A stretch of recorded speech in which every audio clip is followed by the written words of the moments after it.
This is season 2, episode 2, Trick or Treat. Robert, are you at timestamp 0? I am. In 3, 2, I didn't pull up the timer. 1, go.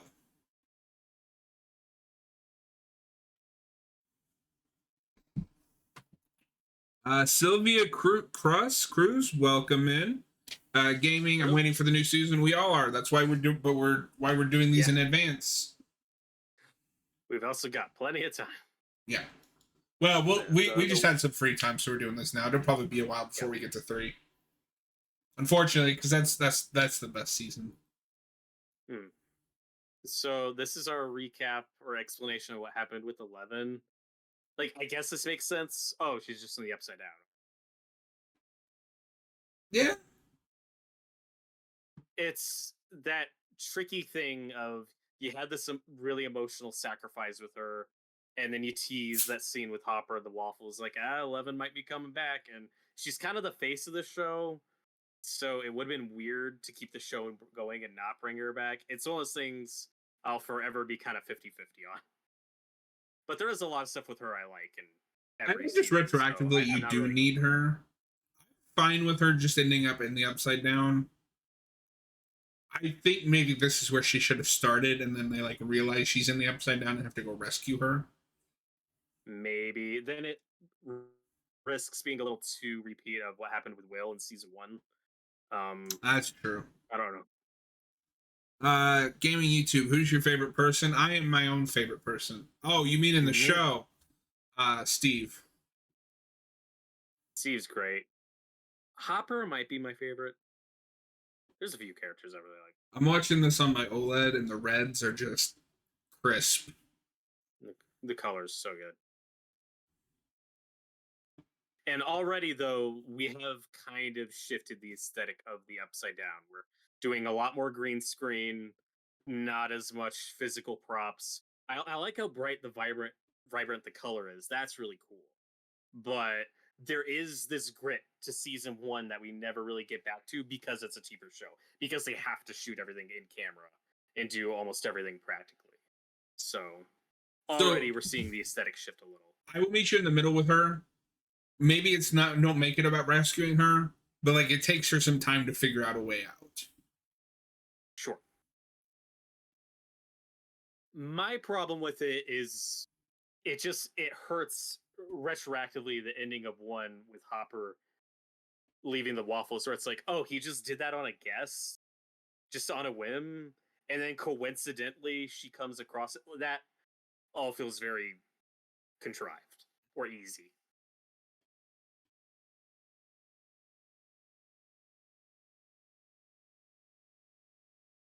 And I think at this point, Millie Bobby Brown's wearing a wig.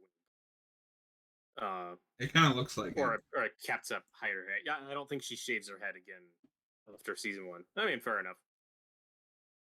No, but this is also the start of that unfortunate, she doesn't have to, try. She's just doing the same thing for the next 4 years. Mm-hmm. I think it's absurd by season 3 she can't speak fluent English. She picks it up faster with each season.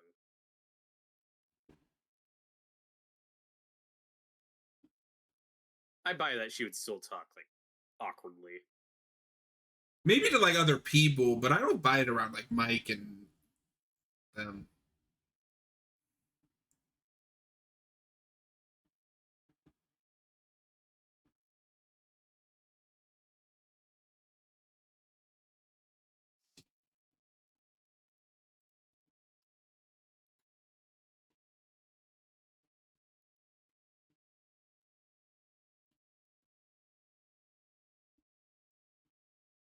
So the double-edged sword of this season is, or the reason why a lot of people hate it is it's just season 1 again. And the reason why a lot of people like it is it's more of the same as season 1. This is the most consistent to 1 in terms of tone, style, pacing. I think it stumbles in a few places, but it's just kind of the comfort food season for me. That's why I like it. Where it's Let's just like, more of these characters I like, and it's a mostly natural continuation. can we stop complaining when we get more of the same? It's a television show. It's not going to radically reinvent itself in its second season. Mm-hmm. And what I like about the season when it's not just repeating the first one is all these new character pairings we get. Some work better than others, but we'll get to it later. But this is where we get the Steve and Dustin stuff, which is like my favorite stuff in the show. And this is where we introduce um, Max, who I think might be one of the best kids on the show.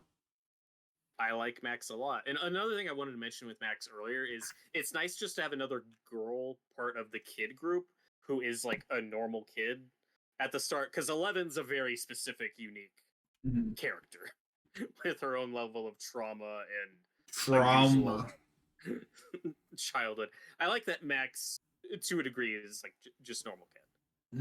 That we get to see interact with the boys, and there's some fun different dynamics there. Yeah. It's too bad by season 4 she doesn't have a lot to do. Max? Well, no, that's not true. She's got because she gets marked by Vecna. That's right. Yeah, I've only seen that season. I've seen that season once. Okay. No, season 4 redeems Max for me because we'll get to it. She kind of annoys me in 3. She's awful in 3. 4 redeems her for me. 4 makes her like one of my favorite characters. Welcome in Abid. I apologize if I mispronounced that. I don't know what you said. Sorry about that. Ooh.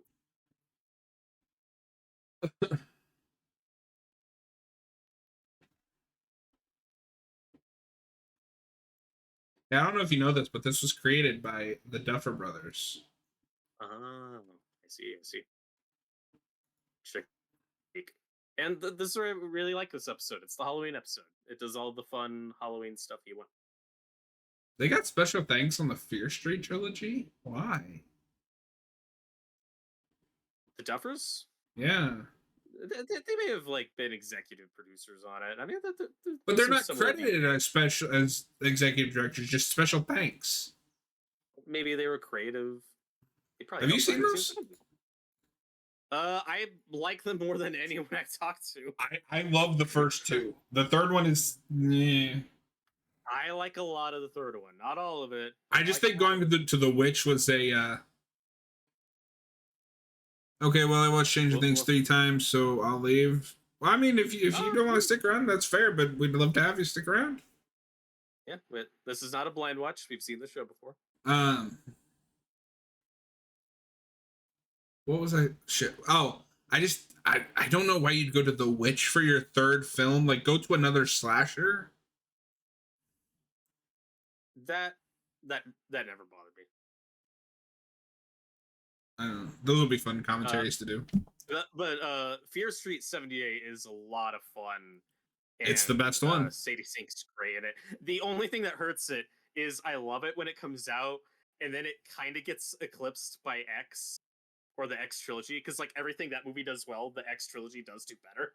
Well, but I still like it. Those came out at 2 different times, though. Yeah, I don't remember which came first, but more just talking like the trilogy as a whole. Well, Robert, this is 2022. Fear Street is 2021. Okay. There's a year there. Okay. Robert. I stand by what I said. Like, Fear Street's really good, and then X just does it better. Hey, X does some things better. I think Fear Street has better kills. I think they're about even. You also get a much bigger body count in Fear Street 78. Yeah. But this is a new pairing. It's Hopper and 11. I like these two together a lot early on. I like this father-daughter relationship. We're big Last of Us fans here, so I'm a sucker for anything that reminds you of that Joel and Ellie dynamic, and this is very Joel and Ellie. Yeah. It even kind of ends the same way. Even kind of ends the same way, and it's another guy who's kind of replacing his dead daughter, and it's a little ambiguous on how cool that is.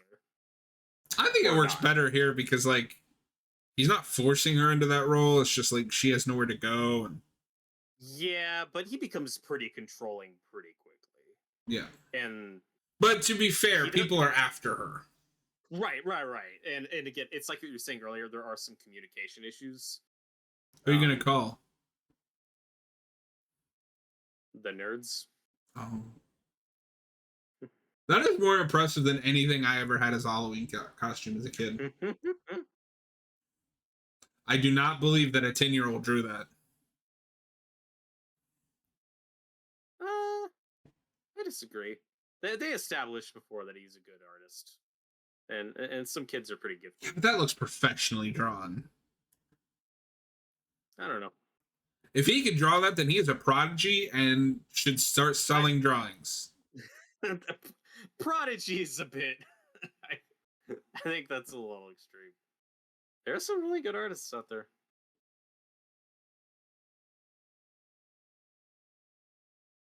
He's also not 10. He's like 11 or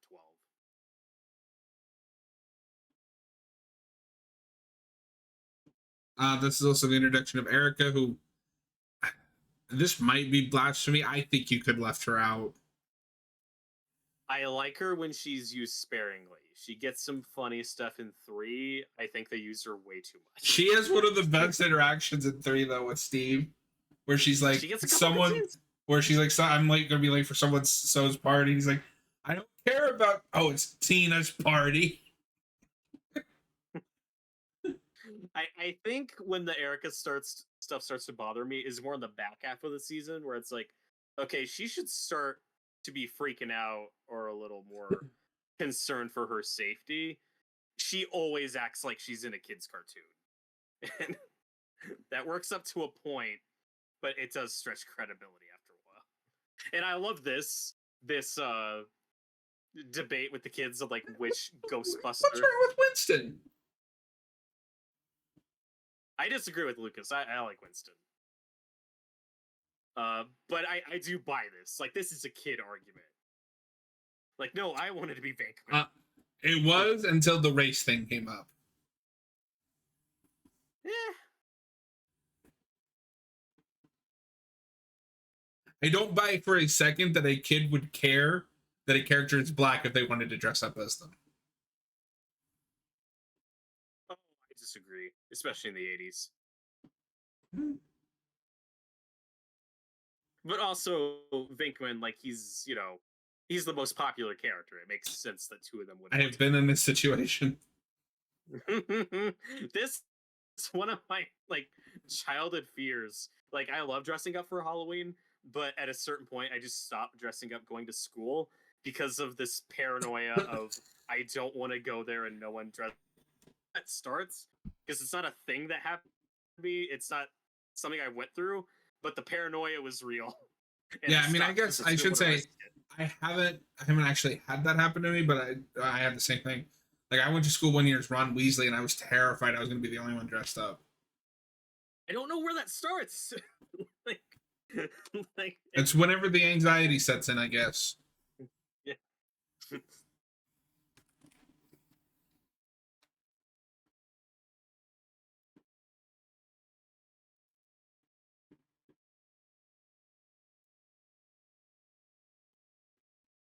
And I like the variety of costumes you get with the kids this episode. You get 11 with just the generic sheet, the ghost sheet. Like, that's a fun little scene. You get the kids as Ghostbusters, and then you get Max in the best costume.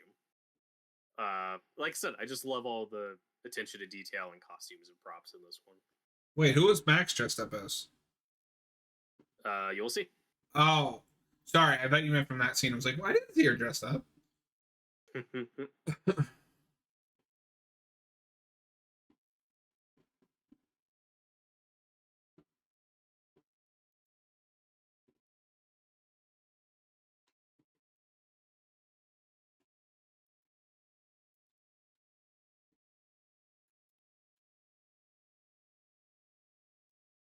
And again, I really like the way Hopper's processing this or trying to make sense of it. Like, look, we're approaching a year since all this stuff happened, and that's usually when this anxiety and grief and stuff starts to kick in because he's been through this before with his daughter.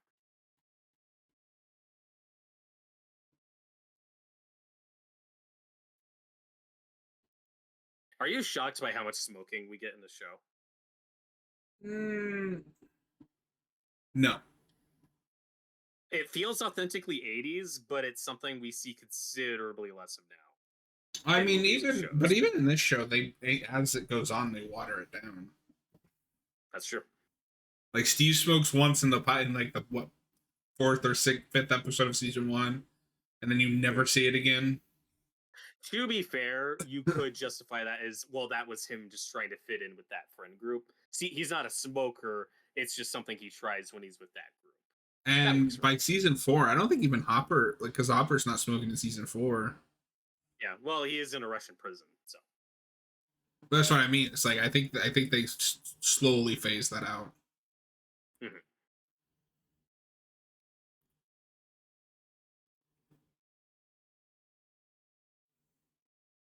I want to say even in season 3, he doesn't smoke as much. I think he does at least once, but we'll get there.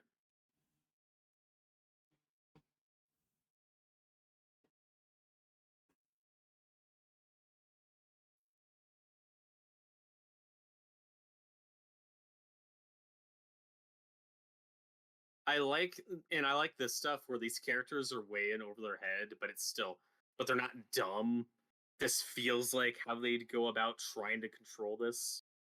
With the flamethrowers burning, trying to get the stuff to stop spread, and investigating the upside down. Like, now, but do you buy that they're doing all this stuff and Vecna's not really screwing with them yet? No, and it's 100% because Vecna doesn't exist yet in their minds. Right. Well, no, that's what I was saying with I don't think it adds up because according to season 4, 11 inarguably, indisputably creates Vecna. But then she doesn't seem to know anything about him in season 1 or 2. Yeah. Well, and they try to explain that as she's lost a lot of memory. That's when the show devolves into that CW writing. Mm-hmm. I fucking hate pencil sharpeners. They're the worst. Especially these. Oh my god. But this is the stuff with Nancy that feels very authentic. Like, she's seeing someone who reminds her of Bart. She thinks it might be Bart. Like, this is just normal stuff. No, this is fine.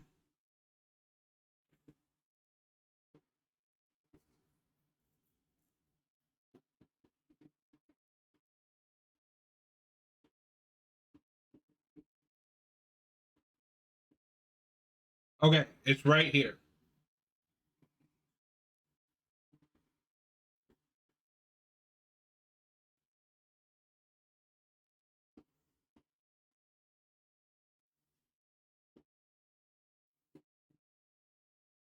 But again, I see where she's coming from. Oh, but hold on. No, I know the part you're talking about.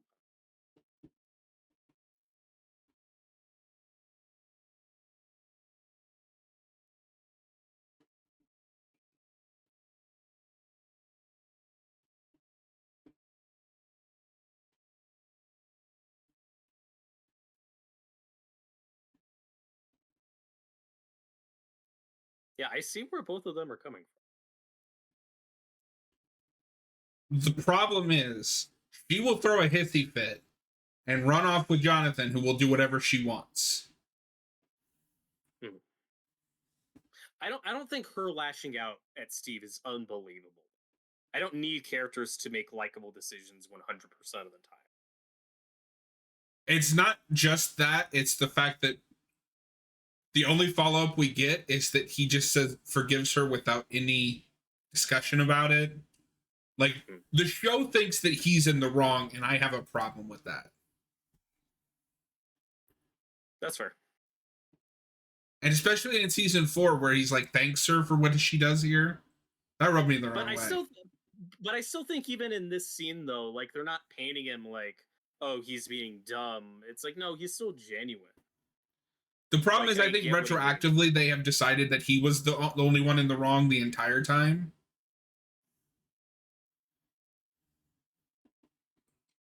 This is great. I like the way she messes with him.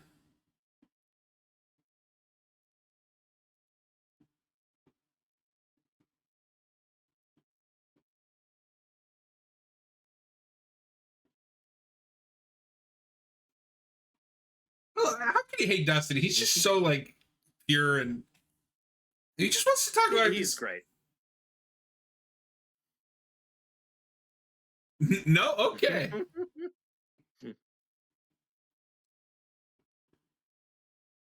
Dustin, I wish I had half of your confidence when I was your age. I don't know if this is confidence. He just can't stop talking.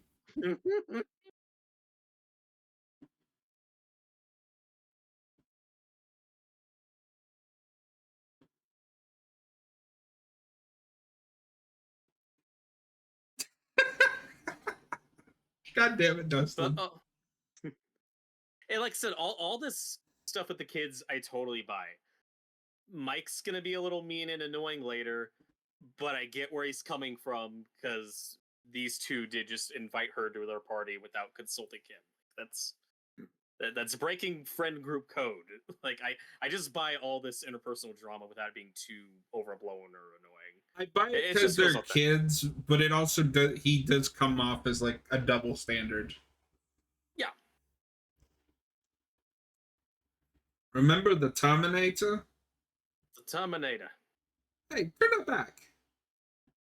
No.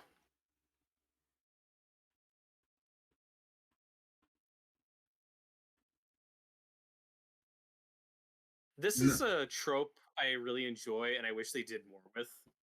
Like Well, it's just her ET. it is, but like her just figuring out stuff through television. But yeah, it feels more like an ET reference than a big part of her character. It feels like something we kind of drop later.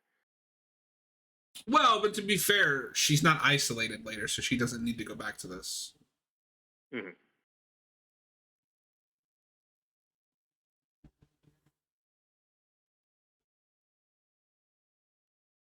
That's a weird choice of filter for this scene.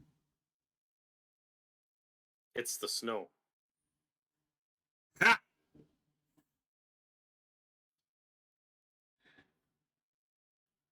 That squirrel went Having it. flying.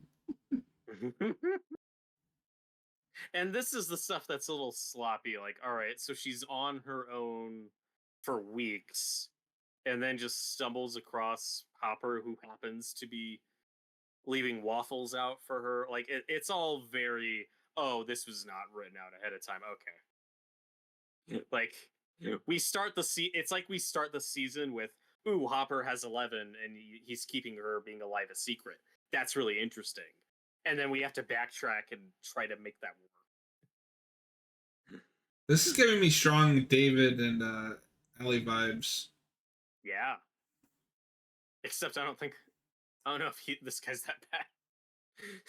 No, I mean she's the wrong one in this situation, but She just murdered him. He's gonna die from hypothermia. It's fine. you'll never see that guy again. Nope.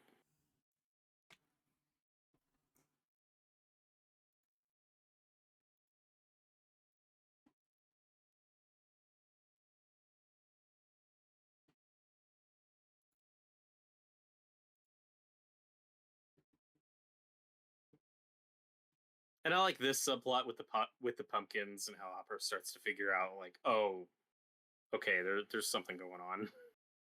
I need to investigate.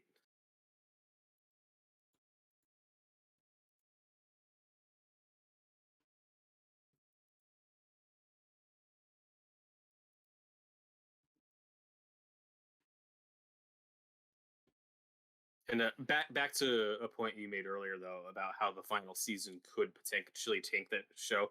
This is one of the seasons, as I mentioned earlier. It's like a lot of people like 2, a lot of people like 3, a lot of people like 4. But if they botch the ending, I think the legacy of this show is, well, it had a really good first season, and then most people don't care about what came later. I think that's the legacy of this show. I think season 1 is the only one that's strongly remembered fondly. Mm-hmm. Well, these other seasons do have that problem of every one of them has one or two subplots that are just completely like devoid of anything interesting. Mm-hmm. Because they have 7,000 characters. Yep. And my boy is always the best subplot.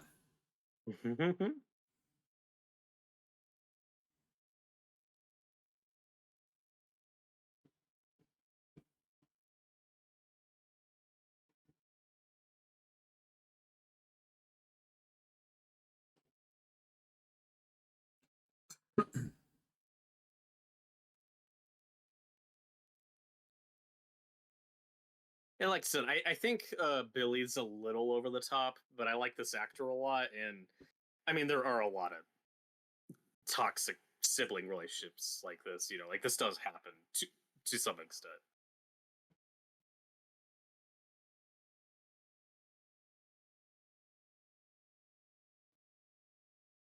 You know, this is not a healthy stepbrother stepsister relationship.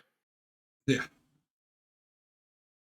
But it's so much more interesting because I think in his way he is protecting her. Because we'll get into it later. And this stuff gets better for me when you have the season 3 stuff.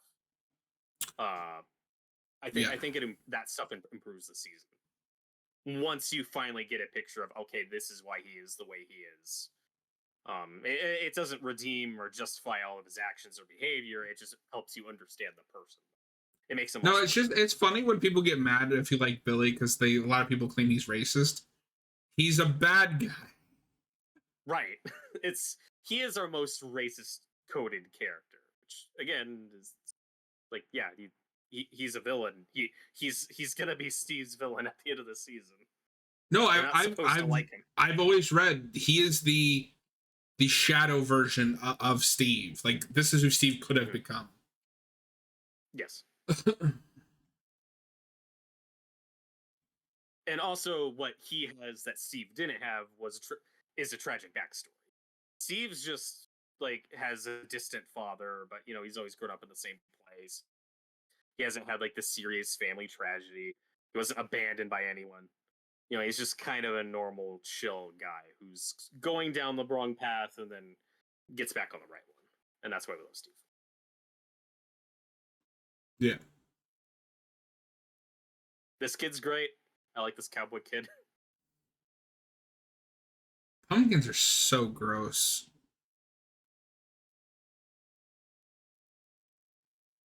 I like pumpkin pie. That's about it.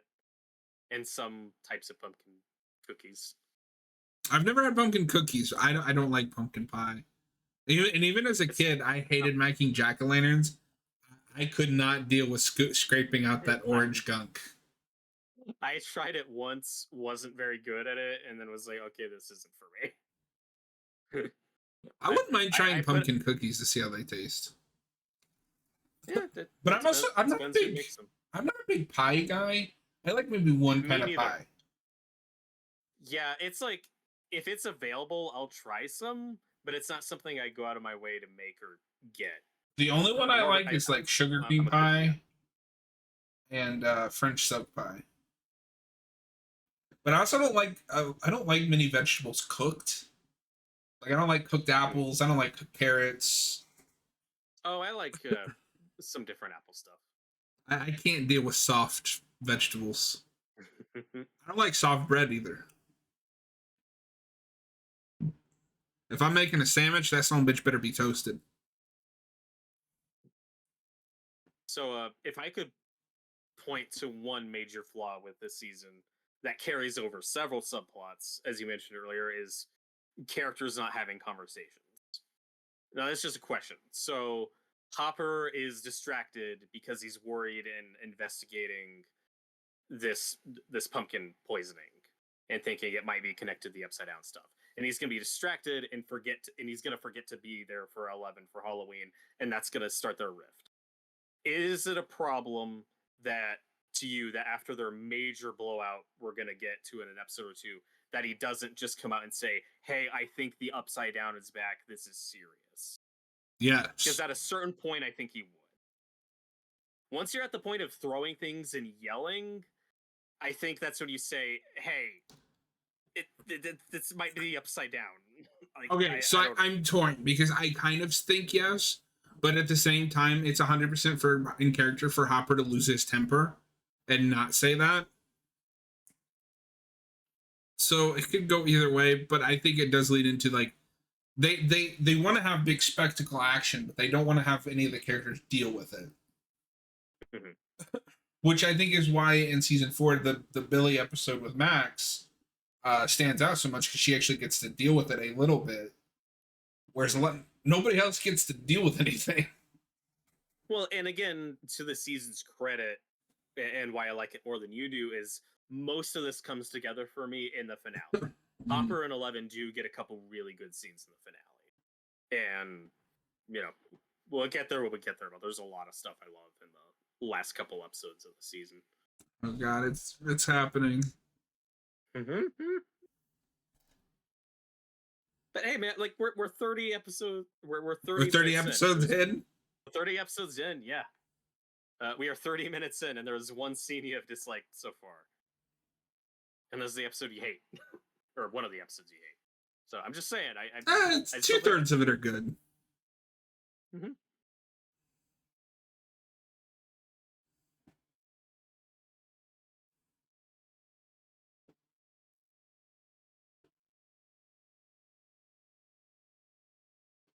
I'm so tired of this song. I played this on Guitar Hero religiously. Oh, nice. I like this little stare down.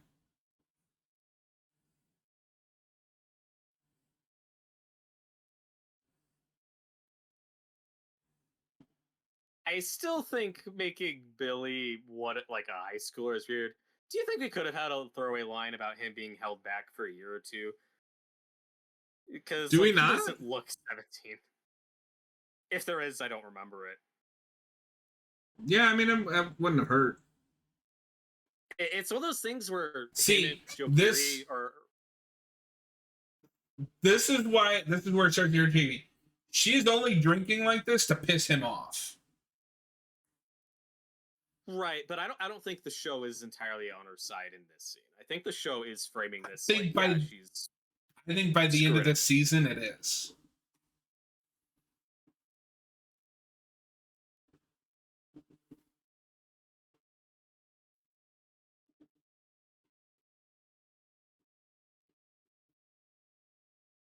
And Bob is dressed as Dracula. That's great. I'd seen to Kenny Rogers.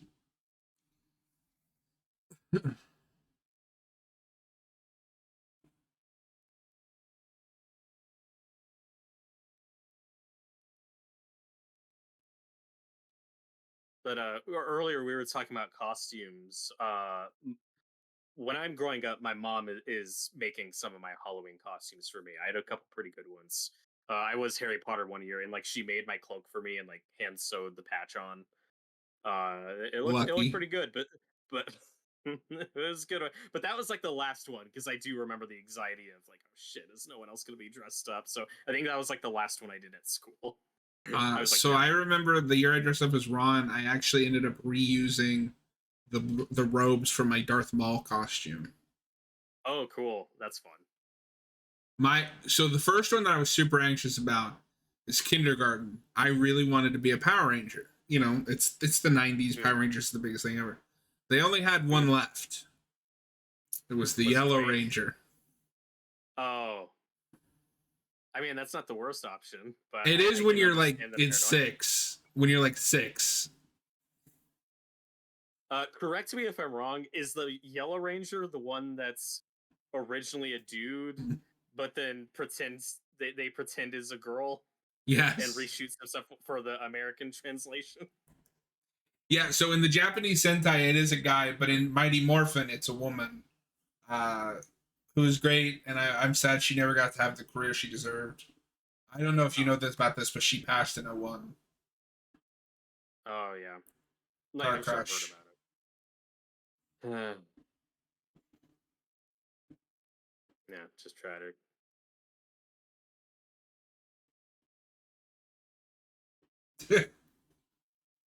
These stupid kids.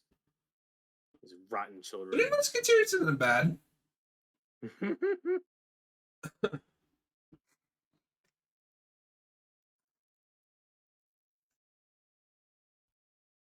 Did you go trick or treating? Yeah, that was great. That is great. Her dressed up as Michael Myers is a perfect choice. You know, we're past Halloween 2. And I'm sure we're gonna bring there's this Halloween. back How so? in What? season 4. She gives Eddie the Michael Myers mask. That is true. I forgot. That's great. I That's a never, great call. I never put that together until just now. And now I don't know the history of Michael Myers merchandise. I'm sure that stuff's mass produced like past the second one. Oh yeah. So like I buy that. Well, this has got to be what, 80s. This is late 80s at this point. No, we're in. I think this is 84. Are you sure? Mm-hmm.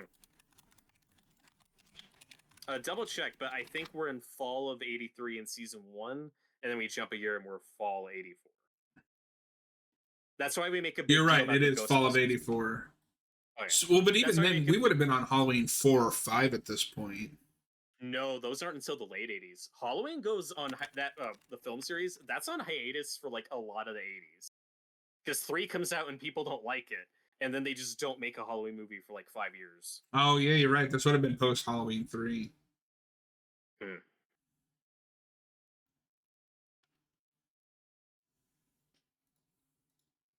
I don't know my history, Robert.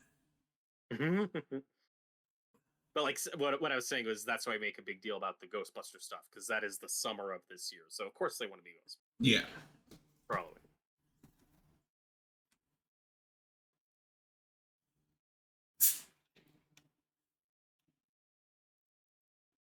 This scene's great.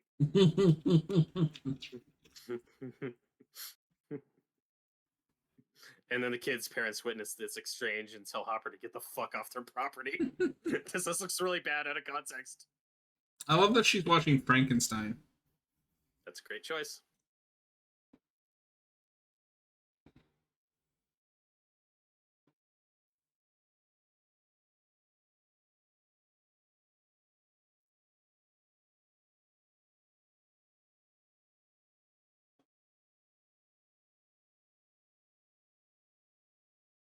And like I said, Hopper, I do a lot of the mistakes he makes with 11 are believable and genuine as a parent. Like, because when you're an adult, you know, a year goes by like that.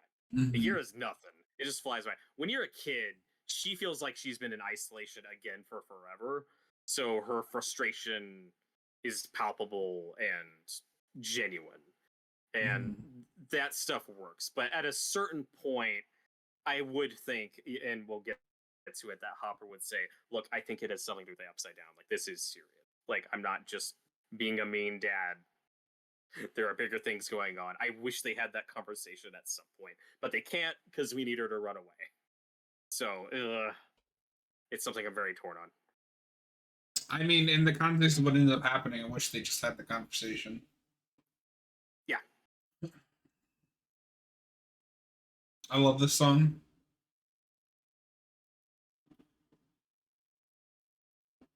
He did the Monster Mash. The Monster Mash.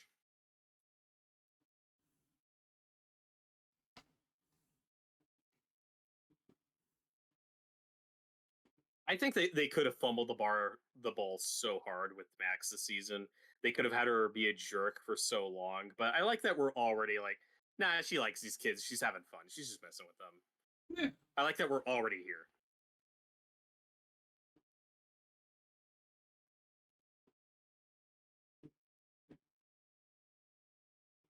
Totally tubular. No, she's just a normal kid that doesn't have a great like home life. Mm-hmm.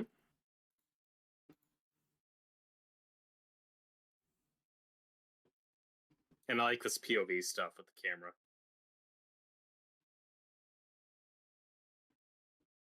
Like I said, these 2 episodes make a big deal about Mike and Will and Jonathan Will being best friends. And in season 3 and 4, they keep ditching him.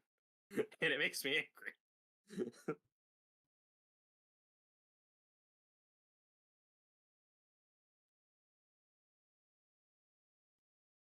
Hey, we got Jason. That was a great transition. Mm-hmm.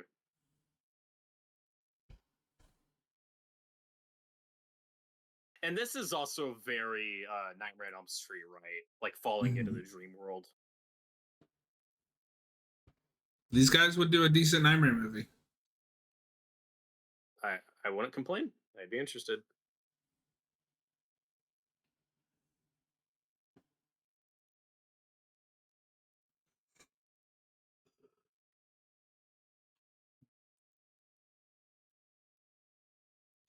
I've always wondered what Because other creatives working on creative properties would look like. Like in my mind, I've always wondered what does Wes Craven's Halloween look like? Like what does John Carpenter's Nightmare on Elm Street look like? Yeah, good question. Make it happen, Carpenter. he's got another movie in him. I just know it.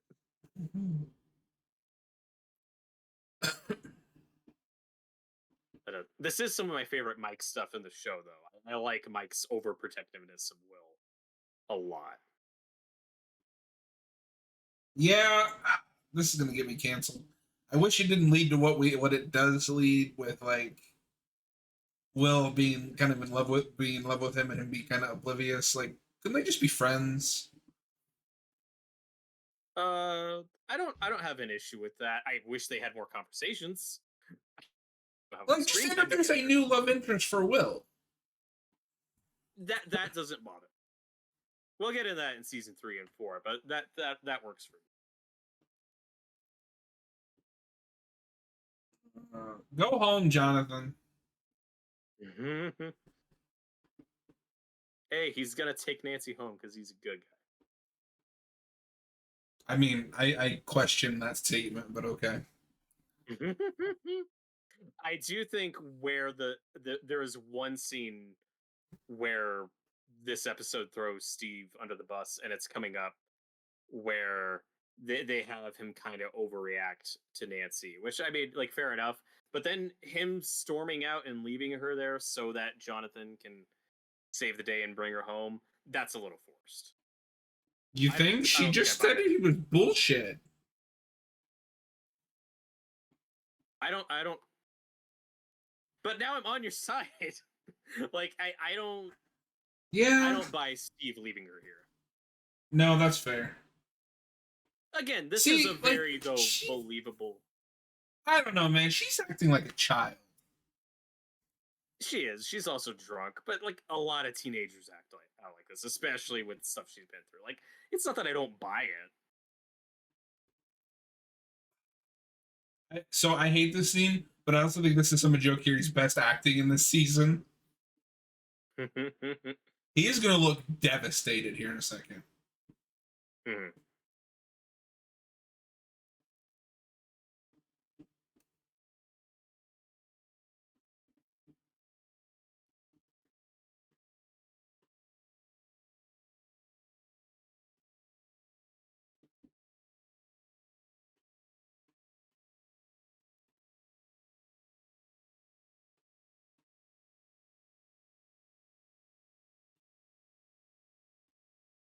Like I said, this could be executed better, but like I still buy it. This is okay. So I hate this scene, but I don't hate the scene for this scene. I hate the scene because we never pay it off satisfyingly. Because we don't let them have a conversation about it. This is a good scene on its own. Like I said, like look at his face. He is acting his ass off here. Yeah, he's great. I just like, I don't, especially when it's your girlfriend. I'm like, yeah, I don't know if I buy that he just leaves her there when, like, God knows what could happen to her. In this situation, I'm torn because I agree with you, but also at the same time, like, he looks so devastated. Yeah, he sells it. That I buy that he's just not thinking about it.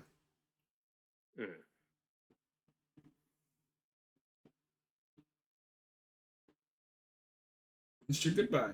Goodbye. We made it past the scene, Robert. I think my head hurts. But this is a really good Mike and Will scene, and I wish we got more like it. I wish we got more of this.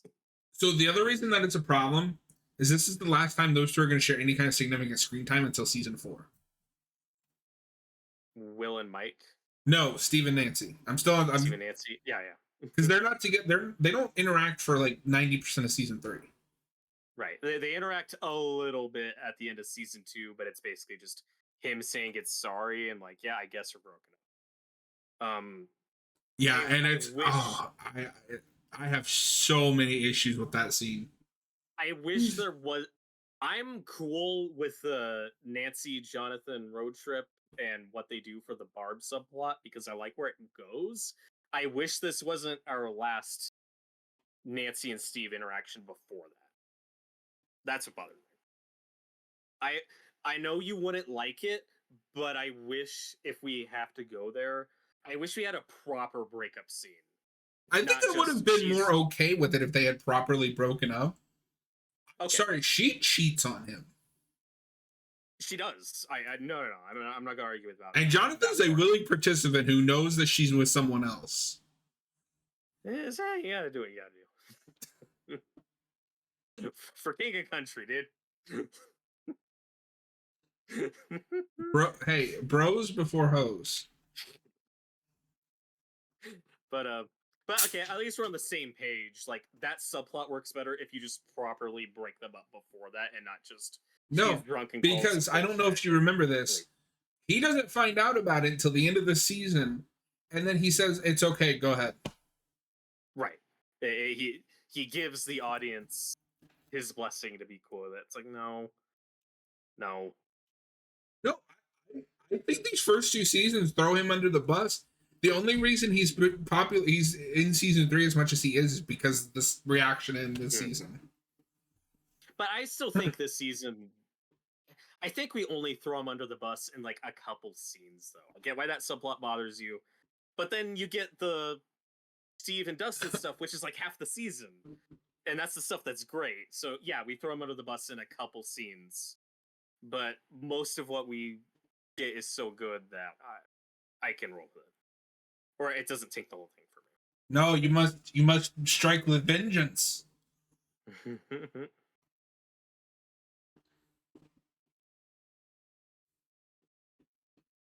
And this is where I think we start to throw Nancy under the bus. Is why isn't her first question, "Where's my boyfriend?" She's very drunk. And these two have been a lot. Yeah, like if this is a stranger, she's freaking out. But they've been through a lot together. He doesn't. But no, this is consistent amongst both seasons. The minute he shows up, she forgets who Steve is, and I think the writers do too. Yeah, because they really want to push this romance, and maybe that's just the contrarian in me. If you push something at me, I'm not gonna like it. Like I sat through 7 seasons of Smallville, and I didn't like that romance either.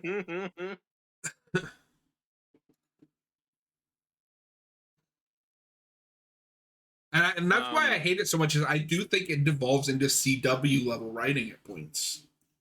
Mm-hmm. And like I said, I agree with some of those criticisms, but for me, it's like 10% of the season. I like 90%. It's my boy. He deserves to be happy. He doesn't need a girlfriend. Okay. Bros before hoes. But that's true. Bro. But he's only happy because he also never says anything about what just happened the night before.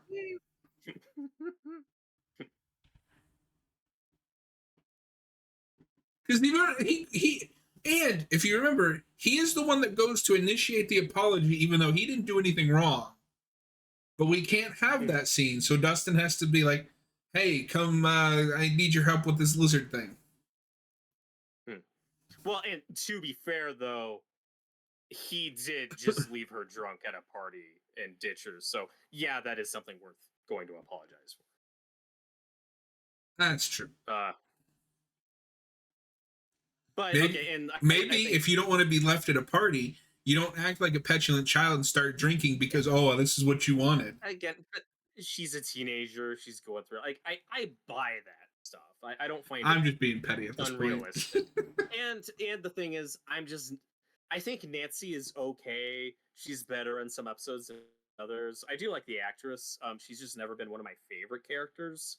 I'm just not that's big thing.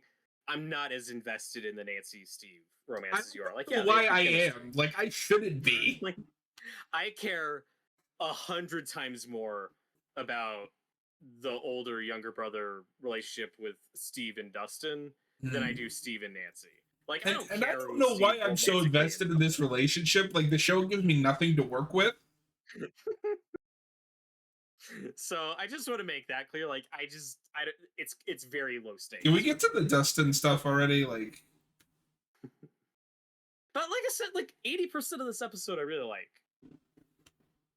I like maybe 7. I like 70% of it.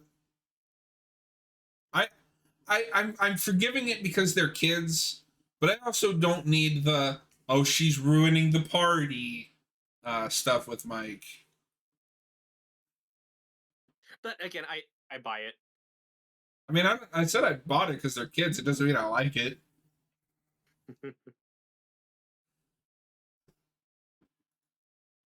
For me, the Mike, but then they get a couple good scenes together later on, and then we kind of regress Mike and Max in season 1, in season 3, and then season 3 is when that stuff starts getting on my nerves. Well, and this is also the beginning of what I call Mike's obsession with 11. I get what they're going for, but it's played as borderline obsession, and it's weird. Yeah, you're not wrong, but again, I buy it. That's these kids have had a weird childhood. This stuff changes people. Bruce Wayne's parents are shot in front of him when he's 8 years old, and we see what that turns him into. Well, I find that she is, but he didn't go. Mike didn't go through anything other than losing his friend. He didn't go into the Upside Down. He didn't get attacked by any monsters. Yeah, that's a lot of try. He jumped off. He jumped into a quarry, and then was levitated out. Builds character. It's like having your house blow up. House blowing up builds character. I don't know. I think the show. I think this season thinks he went through more than he actually did. I don't have that problem with it at all. But Dustin's about to find a friend. He is. that proton pack's not gonna do anything, buddy. It's not a ghost. I don't get why people hate this season. If you like season 1, there's a lot to like here. Yeah.